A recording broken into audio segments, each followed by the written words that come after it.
kick us off. Thank you, Jen. I want to start by asking on guns. It has been noted, actually, that 40 years ago today was the attempted assassination of President Reagan. But some gun safety groups have expressed disappointment at the president's sidestep of the issue in his news conference last week. Can you give an update on what is in the works in terms of a timetable for possible executive actions on guns? Well, first, let me say the president understands their frustration. He is somebody who has fought for gun safety measures since he was in the Senate himself.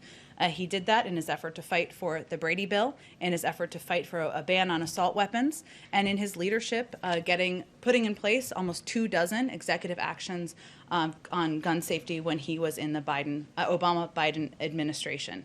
Right now, we're working on a couple of levers.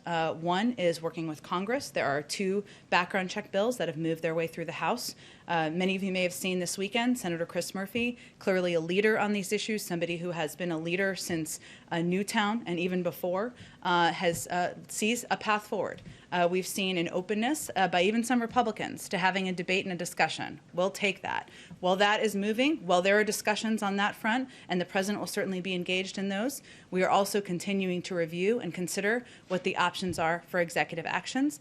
We hope to have an update on that soon. I don't have an exact day for you at this point in time. Okay, a follow-up on that, and then one other matter. On guns, does the president still plan to go to Colorado after the mass shootings there, and if so, when? I don't have an update on a trip to Colorado. Obviously, that trip would be done in coordination with the leaders in the state, community that was impacted by this terrible tragedy, but I don't have any plans to preview for a trip to Colorado at this point. And then one more thing, on another lighter matter. It's obviously a presidential tradition to throw out the first pitch on opening day, which I'm happy to report is Thursday.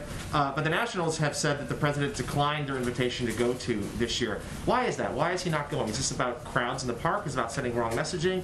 Why is he choosing not to be there on Thursday? Well, first, let me say I know the president's eager to get out to National Stadium. Many beautiful days, many beautiful baseball games ahead this spring. It's not on his schedule this week, but I certainly expect that baseball fans will be hearing from him in the next couple days. Go ahead. Thanks, Jen. Question about your infrastructure proposal being released tomorrow. Is it going to focus more on shovel-ready projects that could get underway right away, or is it focused more on projects that might take a couple of years to get started but could ultimately have a bigger impact? It's a great question, and I expect we'll have more to outline on how quickly things can happen once he delivers the speech tomorrow. But let me just say that the speech tomorrow is about making an investment in America.